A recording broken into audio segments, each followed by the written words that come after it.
Hello everyone, welcome to NEET chemistry 180। যারা গত 5 মে NEET 2024 exam দিয়েছিলে তাদের জন্য একটি বড় আপডেট। সুপ্রিম কোর্টে একটি ভার্ডিক্ট গতকাল অর্থাৎ 17 মে আমাদের সামনে এসছে। বলা চলে নিট 2024 ক্যান্ডিডেটদের জন্য এটি সুপ্রিম ভার্ডিক্ট। এই ভার্ডিক্ট সম্পর্কে তোমরা অনেকে মিস ইনফরমেশন পেতে পারো, অনেকে মিস ইন্টারপ্রেট করতে পারো, অনেকে প্যানিক করতে পারো। তাই আমি তোমাদের সম্পূর্ণ ভার্ডিক্টটা ডিটেলসে বলবো এবং সেখান থেকে ফ্যাক্ট অ্যানালাইসিস করে বলবো তোমাদের কোন কোন ক্যাটাগরি স্টুডেন্টদের আগামী দিনে কি কি কাজ করা উচিত। দেখো, নিট এক্সাম 5 মে যখন হয়েছিল তার কিছুদিন পর থেকেই সোশ্যাল মিডিয়াতে এবং পরবর্তীতে আমাদের যে নিউজ পোর্টালগুলো আছে সেখানেও বেশ কিছু জায়গাতে দেখা যায় যে বেশ কিছু জায়গাতে পেপার লিকের ঘটনা ঘটেছে। যদিও এনটিএ এর তরফ থেকে বলা হয়েছিল 6 মে যে কোনো রকম পেপার লিক হয়নি। তো এই মতো অবস্থায় যে একটা ক্লাউডি পরিবেশ তৈরি হয়েছিল, সেখানে ম্যাক্সিমাম স্টুডেন্টের ডিমান্ড ছিল যে রিনিট এক্সাম হওয়া উচিত, কেন তারা বঞ্চিত হবে, কেন পেপার লিক হবে এবং এই লেভেলের একটি এক্সামে। তো সেই সংক্রান্ত একটি ভিডিও আজকে। এবং সেখানে কি হয়েছে, সেখানে সুপ্রিম কোর্টে একটি পিটিশন ফাইল হয়েছে। ভানসিকা যাদব নামে এক স্টুডেন্ট সেখানে পিটিশন ফাইল করেছে এবং সেই পিটিশনের যে মূল 5টি বিষয়, সেই 5টি বিষয় কি কি ছিল। 1 নম্বর বিষয় ছিল, যদি কোনো রকম এভিডেন্স পাওয়া যায় যে পেপার লিক হয়েছে তাহলে অবশ্যই ফ্রেশ নিট অর্থাৎ রিনিট এক্সাম করাতে হবে 2024 সালের জন্য।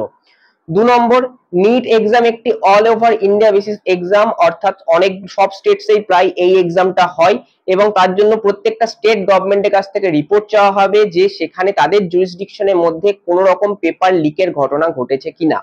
এটা গেল 2 নম্বর। 3 নম্বর পয়েন্ট কি বলা হয়েছে, এনটিএ কে স্টেপ নিতে হবে এবং গাইডলাইন ইস্যু করতে হবে যে পরবর্তীকালে যখন আবার নিট এক্সাম হবে তখন এই ধরনের পেপার লিকের কোনো ঘটনা ঘটবে না।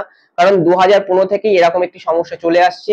এরকম একটা ক্লাউডি পরিবেশ, যে পেপার লিক হয়েছে কি হয়নি একটা ধন্দের মধ্যে থাকে স্টুডেন্টরা, এবং প্রত্যেকবারই এরকম একটি সমস্যা ঘটে এবং এরকম প্রত্যেকবারই কোনো না কোনো জায়গা থেকে খবর আসে যে পেপার লিক হয়েছে। সুতরাং এনটিএ কে একটা স্ট্রং স্ট্যান্ড পয়েন্ট নিতে হবে। 4 নম্বর হচ্ছে, এখানে সিট গঠন করার কথা বলা হয়েছে, কারণ আমাদের যে ইনভেস্টিগেশন সেটা as it is as early possible একটা টাইম বাউন্ডের মধ্যে শেষ করতে হবে। কারণ ভারতবর্ষে দেখা যায় কোর্ট কেস গুলো বছর পর বছর চলে।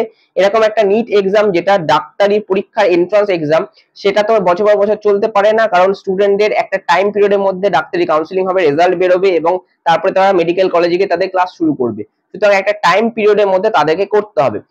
আর 5 নম্বর সব থেকে ইম্পর্টেন্ট, যেটা হচ্ছে সব দিক বিচার করে কোর্টকে একটি ফাইনাল সিদ্ধান্ত দিতে বলা হয়েছে যাতে কোনো রকম স্টুডেন্ট বঞ্চিত না হয় এবং জাস্টিফিকেশন হয়।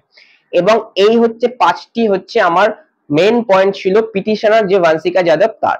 এবং এইখানে খুব ইম্পর্টেন্ট ব্যাপার হচ্ছে যে এই পিটিশনের বেঞ্চে কারা কারা ছিলেন। এই পিটিশনের বেঞ্চে ছিলেন স্বয়ং chief justice of India justice Chandrachud, এবং তার সঙ্গে ছিলেন জাস্টিস পাডিওয়াল এবং মনোজ মিশ্রা। এই তিনজনের বেঞ্চ কালকে অর্থাৎ 17 মে একটি রায়দান করেছে, যেখানে তারা বলছে যে নিটের যে রেজাল্ট পাবলিশ হওয়ার কথা ছিল 14 জুন, সেই রেজাল্টটাই কোনো স্টে পড়বে না, কোনো ডিলে পড়বে না। অর্থাৎ যেমন আমাদের 14 জুন রেজাল্ট আসার কথা ছিল সেরকম 14 জুনই রেজাল্ট আসবে। কিন্তু এই কেসটার পরবর্তী হিয়ারিং হবে সামার ভ্যাকেশনের পরে জুলাই মাসে, নিয়ার অ্যাবাউট 17 জুলাই।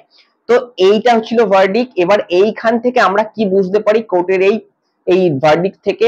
দেখো, কোর্টের ফার্স্ট ইন্টারপ্রিটেশন হচ্ছে যে তারা রিনিট করানো কিন্তু খুব একটা পক্ষে নয়, যদি পক্ষে হতো তাহলে সাথে সাথে ওটাকে স্টে দিয়ে দিত। আবার আরেকটা জিনিসও বলা যেতে পারে যে রেজাল্টটা পাবলিশ করতে দিয়েছে এই কারণে, কারণ যারা অ্যাকচুয়ালি মেধাবী স্টুডেন্ট আর কি, যারা ডিজার্ভিং ক্যান্ডিডেট, তাদের যাতে কোনো রকম টাইম লস না হয়।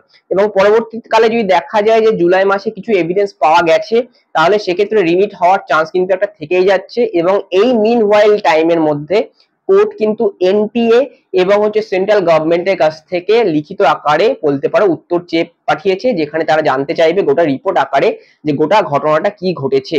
তো এবং তারপরে জুলাই মাসে আলটিমেটলি জানা যাবে। তো এখন স্টুডেন্টসরা কি করবে, দেখো এখন 2 ধরনের ক্যান্ডিডেট এখানে আছে, 3 ধরনের ক্যান্ডিডেট। এক ধরনের ক্যান্ডিডেট যাদের লাস্ট অ্যাটেম্প ছিল এবং হয়নি, তারা হয়তো ফিল্ড চেঞ্জ করে ফেলেছে, তাদের নিয়ে আর কিছু বলবো না, তারা হয়তো দেখতে এসে নিট এক্সাম হলে তাদের প্রিপারেশন থাকলে আরেকবার দিতে পারে। 2 নম্বর ক্যান্ডিডেট আছে যাদের স্কোর খুব ভালো হয়েছে, তাদেরকে বলবো তোমরা প্যানিক না করে তোমাদের ডকুমেন্টস রেডি রাখো। যদি রিনিট হয়ও সেটা পরে ভাবা যাবে, কারণ কেউ জানে না রিনিট হবে কি হবে না। আর 3 নম্বর ক্যান্ডিডেট আছে যারা আরেকবার অ্যাটেম্প নেবে বা আরো কয়েকবার অ্যাটেম্প দিতে চাইছো, তাদের বলবো যে তোমরা রিনিটের ভরসায় জুলাই মাস অব্দি বসে থেকো না, কারণ তোমরা এই জুন জুলাই 2 মাস পড়াশোনা করলেও কিন্তু রিনিট হলে সেখানে ভালো স্কোর করতে পারবে, আর যদি রিনিট নাও হয় 2025 সালে গিয়ে তোমরা ভালো স্কোর করতে পারবে। তো এবং কেমিস্ট্রিতে একটি স্ট্রং ফাউন্ডেশন করতে তোমাদের বলবো এই চ্যানেলটিকে ফলো করো, এবং নিট সম্পর্কে এরকম আপডেট পেতে অবশ্যই নোটিফিকেশন বেলটি প্রেস করে দাও এবং চ্যানেলটিকে বন্ধুদের সঙ্গে শেয়ার করে দাও। ইনফরমেশনটা তোমাদের কাজে লাগলো কিনা অবশ্যই কমেন্ট বক্সে জানাতে ভুলো না। নমস্কার।